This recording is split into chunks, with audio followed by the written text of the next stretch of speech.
To be able to be vulnerable and to have an honest conversation would require having a feeling of safety within yourself.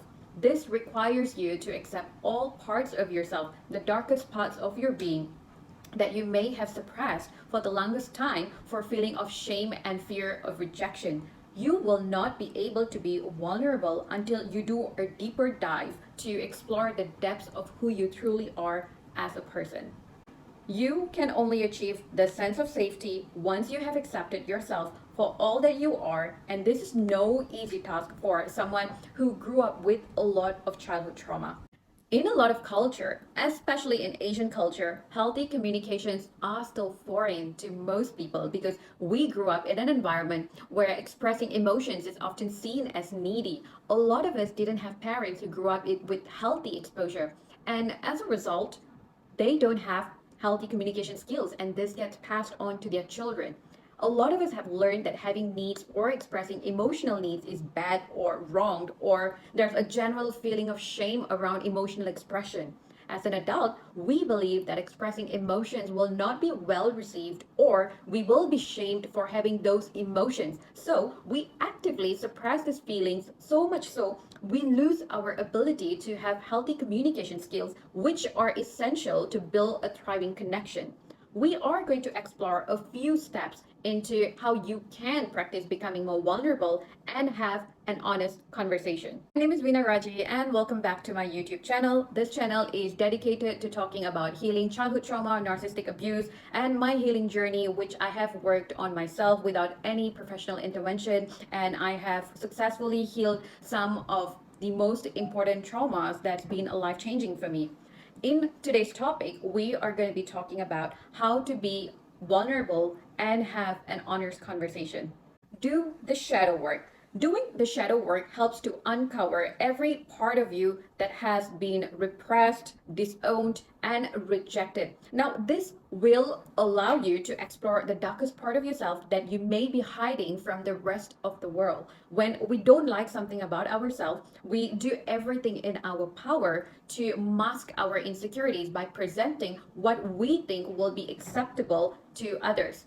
This is often coming from a place of shame for not wanting to allow a person to see our real self, our true self, because we think that they will not like us for who we are if we reveal the parts of us that we do not like about ourselves. And to a certain extent, there is a notion around this.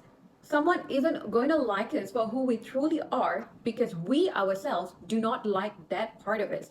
How can someone like something that you do not like about yourself?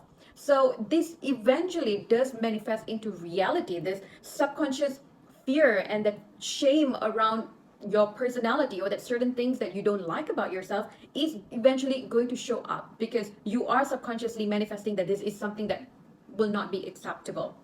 We have this, or we tend to construct an image of us that feels acceptable based on society's beliefs and standards. And before you know, you have lost your authenticity, and because the idealized version of yourself is what you now believe will be accepted, and anything other than that becomes a perceived rejection in your mind, even if it's not true. You can start doing the shadow work by starting small. Now, this can be as small as first trying to understand what is the one thing that you fear people would dislike about you if you were to share it with someone. Dive deeper into why and how that affects you. Can you accept that part of yourself first? Because if you cannot accept that part of yourself, then naturally this fear is going to just linger around and it's going to sit in your subconscious mind. And every single time that comes to surface, your mind is going to be wired to think that you are going to be rejected, you're going to be disliked, and then you're going to try and do everything you can in your power to mask that insecurities by showing up as an inauthentic version of you. Only once you have reached a state of acceptance, you will begin cultivating a sense of safety in your body, within your own body. This is especially crucial because when you share your insecurities to someone or weaknesses, understand not everyone will accept you, and that is okay, which is why understanding and accepting your own fears, your insecurities is of utmost importance. You don't need external validation once you have accepted all parts of yourself, the darkest part of yourself that you like and dislike, especially the part of yourself that you find unacceptable. This is where you need to work on the most. Will this be easy? Absolutely not. This is probably one of the most challenging work you would do on yourself, but it's going to be really rewarding because you will be breaking away by reframing your fears, now becoming more accepting of you, who you are, and that will cultivate a sense of safety within your own self. And when you feel safe enough, when you come into contact with another person, that creates a safe space for you, a feeling of safety. That's when you can be vulnerable and have an open, honest communication. It starts with you first, and you have to do the inner work. Come to terms with your strength and weaknesses. I have talked about this in my previous videos, and I would say that this is a very, very important topic that you would need to work on because we all have strengths, we all have weaknesses. We are never made to be perfect, and perfectionism is just an illusion in society's mind. So get to know yourself and get clear with your strengths and weaknesses and how you bring value or contribute to someone else. Understand and remind yourself that every one of us are unique individuals. We all have different values, sets, and qualities that sets us apart, and it's okay if some of our values does not align with others. We are all not designed and made to be the same.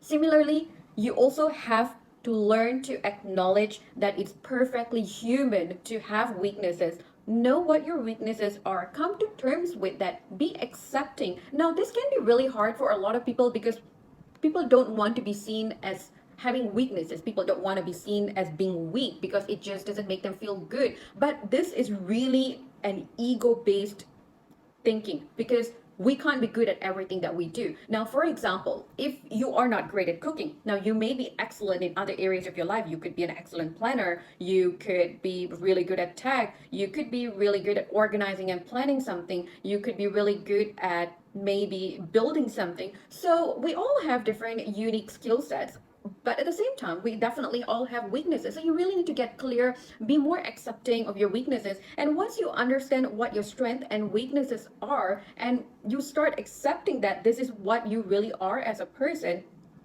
it just makes it so much easier for you to show up as your authentic self. You don't have to pretend to be good at something that you clearly aren't because that's just not your strength. So focus on the things that you're really good at and don't be ashamed of your weaknesses. Use your strengths to compensate your weaknesses, but at the same time, be accepting of your weaknesses. Self acceptance will gradually allow you to achieve a feeling of safety, and you can slowly learn to put this into practice when connecting with someone. And this will allow you to show up more authentically, and you show up more honest in your interaction and connection with someone. So come to terms with your strengths and weaknesses. This is really important. Remember this, however, just because you choose to show up vulnerable and communicate honestly, you may not always be received the way you would like to. But understand that someone's inability to accept your truth isn't yours to worry.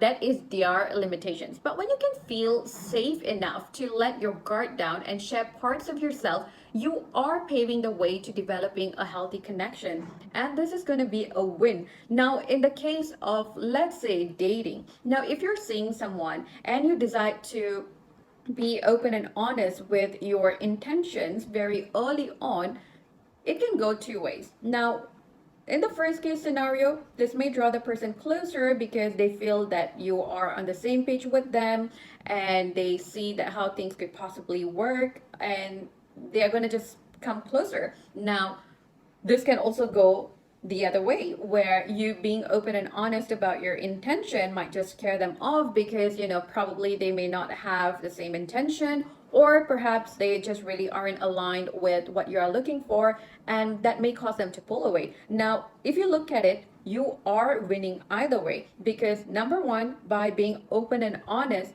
you are making way, you're making the way to draw someone closer, someone that's aligned with your value, and this would only further deepen your connection. On the other hand, if it goes the other way around, you are actually making way to, bring in to, or rather to meet someone that could be more aligned with what you're looking for, instead of wasting time seeing or talking to someone that doesn't have the same intentions or aligned values as you. So as you can see, being open and honest is going to get you what you need at the end of the day. And while it might not always be received the way you would like to, you will always be at the winning end.